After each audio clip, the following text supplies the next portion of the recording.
অপার সম্ভাবনার দেশ বাংলাদেশ। প্রাণ প্রাচুর্যে ভরপুর এ দেশ বিপুল সম্পদে সমৃদ্ধ। তবুও প্রায় 40% মানুষ দারিদ্র্যের সীমার নিচে মানবেতর জীবনযাপন করছে।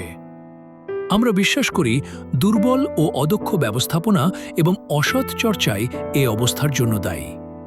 সরকার ও বহু সংস্থা কাজ করছে, কিন্তু যথাযথ পরিকল্পনা ও সমন্বয়ের অভাবে দারিদ্র্য বিমোচনের প্রচেষ্টা কাঙ্ক্ষিত সাফল্য পাচ্ছে না। মুসলিম অধ্যুষিত এই জনপদে দারিদ্র্য বিমোচনের সবচেয়ে কার্যকর উপায় হতে পারে জাকাত। আল্লাহ বলেন, তাদের সম্পদে রয়েছে অভাবগ্রস্ত ও বঞ্চিত মানুষের ন্যায্য অধিকার। আর রাসূলুল্লাহ সাল্লাল্লাহু আলাইহি সাল্লাম বলেছেন, জাকাত ধনীদের কাছ থেকে নেওয়া হবে এবং গরিবদের মাঝে বন্টন করা হবে। জাকাত কোনো দয়া নয়, এটি তাদের অধিকার। আল্লাহর এই নির্দেশ অনুসরণে সওয়াব ফাউন্ডেশন 2015 সাল থেকে মানবতার সেবায় নিয়োজিত, তবে নতুন ধাপে সংগঠনটি 2021 সাল থেকে একটি নিবন্ধিত জাতীয় সংস্থা হিসেবে কার্যক্রম চালিয়ে আসছে। শিক্ষা, স্বাস্থ্য ও পুষ্টি, ওয়াশ, জীবিকায়ন, বিধবা ও তরুণদের ক্ষমতায়ন, ত্রাণ পুনর্বাসন এবং মৌসুমী কর্মসূচির মাধ্যমে।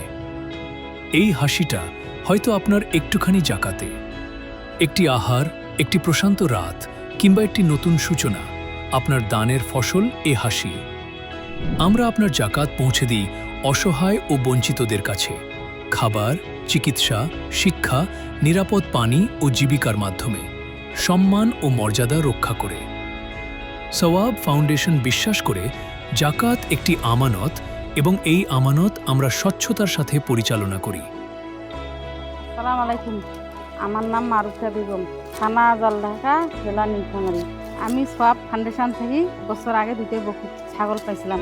তা 2টা ছাগলের 4টা বাচ্চা হয়েছে। আলহামদুলিল্লাহ, আমার এখন 7টা ছাগল হয়েছে। আমি এই ছাগলগুলা লালন পালন করি, আমি একটা খামার দেব, আমার সব আশা পূরণ হবে। আমি ছাগলটা পেয়ে আমার উন্নতি হয়েছে, আমি স্বাবলম্বী হয়েছি। সওয়াব ফাউন্ডেশন থেকে আমার পাশে দাঁড়াইছি। আমি দোয়া করব, তার জন্য নামাজ পড়ি। ধন্যবাদ। জাকাত আপনার সম্পদকে পবিত্র করে এবং অসংখ্য জীবনে আলো জ্বালায়। সওয়াব ফাউন্ডেশনে আমরা সহানুভূতিকে কর্মে রূপ দিই, স্বচ্ছতা, বিশ্বাস এবং প্রভাবের সাথে। জাকাত একটি আমানত, আমরা তা পৌঁছে দিই যত্ন ও স্বচ্ছতার সাথে।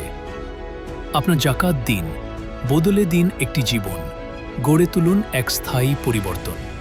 sawabfoundation.org.bd